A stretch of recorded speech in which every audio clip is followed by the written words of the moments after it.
नमस्कार दोस्तों, आप सभी का बहुत बहुत स्वागत है राजदीप डिकोड्स पर। मैं हूं राजदीप। अब जरा सोचिए कि आपने मार्केट का सबसे महंगा और एडवांस स्मार्टफोन खरीदा है, लेकिन आप उसमें अपनी ज़रूरत का कोई ऐप इंस्टॉल करने गए तो मोबाइल कंपनी ने कहा कि सॉरी, आप इसमें सिर्फ हमारे बनाए हुए महंगे ऐप्स ही चला सकते हैं। अब डिफेंस डील्स में ना ऐसी स्मार्टनेस सालों से चलती आ रही है, लेकिन अब इंडिया नया भारत है, इन चालाकियों को समझने लगा है। और इस बार फ्रांस के साथ मेगा राफेल डील में इंडिया ने एक ऐसी रेड लाइन ड्रॉ कर दिया है जिसने पेरिस की टेंशन बढ़ा दिया है। No ICD, no deal. आशा करता हूँ कि आप सब बहुत अच्छे होंगे। आज की इस वाले वीडियो पे हम इस हाई स्टेक डिफेंस नेगोशिएशंस का एक बहुत ही इन डेप्थ और लॉजिकल एनालिसिस करेंगे। हम समझेंगे कि ये आईसीडी आखिर क्या बला है, क्यों फ्रांस इसे देने से कतरा रहा है और कैसे ये एक डॉक्यूमेंट इंडिया की आने वाली स्ट्रेटेजिक ऑटोनॉमी तय करेगा। लेकिन वीडियो में आगे बढ़ने से पहले मैं आप सभी से एक छोटी सी रिक्वेस्ट करूंगा, आप लोग चैनल को सब्सक्राइब कीजिए, वीडियो को लाइक कीजिए, वीडियो को शेयर कीजिए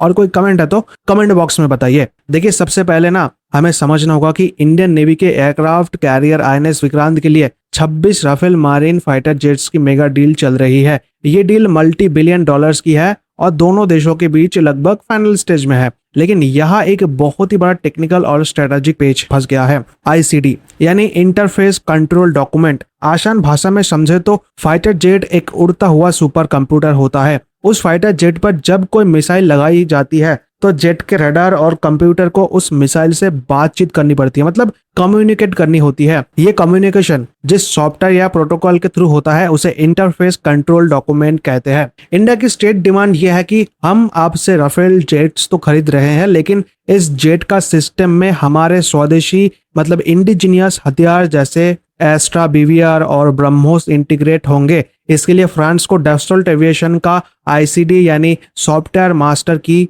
देना होगा इंडिया को। पर फ्रांस इस मास्टर की को शेयर करने में बहुत ही आनाकानी कर रहा है। इस पर इंडिया ने साफ कह दिया है कि अगर आईसीडी नहीं मिलेगा तो ये डील साइन नहीं होगी। No ICD, no deal. अब सवाल आता है कि जब हम अरबों डॉलर देकर जेट खरीद रहे हैं तो फ्रांस एक सॉफ्टवेयर कोड देने से क्यों कतरा रहा है? इसके पीछे ना दो सबसे बड़े कारण हैं, पैसा और मोनोपोली। देखिए, डिफेंस मार्केट में फाइटर जेट्स बिल्कुल एक प्रिंटर की तरह होती है। कंपनी प्रिंटर सस्ते में बेचती है पर सारी जिंदगी उसकी इंक महंगी बेचकर पैसा कमाती है। डैसोल्ट एविएशन राफेल बेचकर उतना प्रॉफिट नहीं कमाती जितना उसके साथ आने वाली महंगी फ्रेंच मिसाइल्स जैसे मीटियोर और MICA बेचकर कमाती है। एक मीटियोर मिसाइल की कीमत लगभग 15 से 20 करोड़ रुपए होती है। वही भारत की अपनी एस्ट्रा मिसाइल लगभग 1/3 कॉस्ट में उतना ही खतरनाक काम करती है। अगर फ्रांस ने आईसीडी दे दिया तो इंडिया कभी उनसे महंगी मीटियोर मिसाइल नहीं खरीदेगा। फ्रांस का अरबों डॉलर का रिकरिंग रेवेन्यू जीरो हो जाएगा।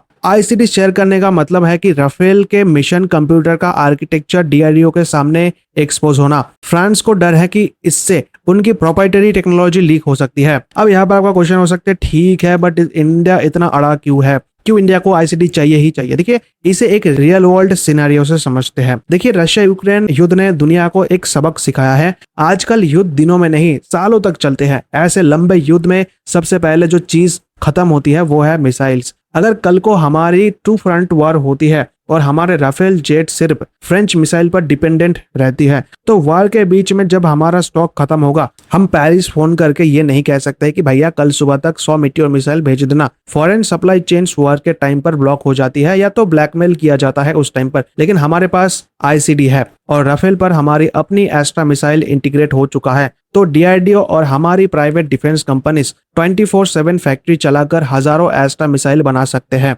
हमारी एयरफोर्स और नेवी कभी एम्यूनेशन के बिना ग्राउंड पर नहीं बैठेगी। ये सिर्फ कॉस्ट सेविंग का मुद्दा नहीं है, ये नेशनल सर्वाइवल और वर्ल्ड टाइम के लॉजिस्टिक का मुद्दा है। तो आपका इस बारे में क्या ओपिनियन है? अगर फ्रांस आखिरी वक्त तक आईसीडी देने से मना कर दे तो क्या इंडियन नेवी की अर्जेंट जरूरत को देखते हुए हमें कॉम्प्रोमाइज कर लेना चाहिए या फिर इस मेगा डील को कैंसिल करके स्वदेशी जेट्स पर ही फोकस करना चाहिए? नीचे कमेंट सेक्शन में आप अपने ओपिनियन जरूर शेयर कीजिए। आशा करता हूँ कि इस वीडियो से आपको कुछ इन्फॉर्मेटिव जानकारी मिली होगी। सो वीडियो को लाइक कीजिए, वीडियो को शेयर कीजिए और चैनल को सब्सक्राइब कीजिए। धन्यवाद।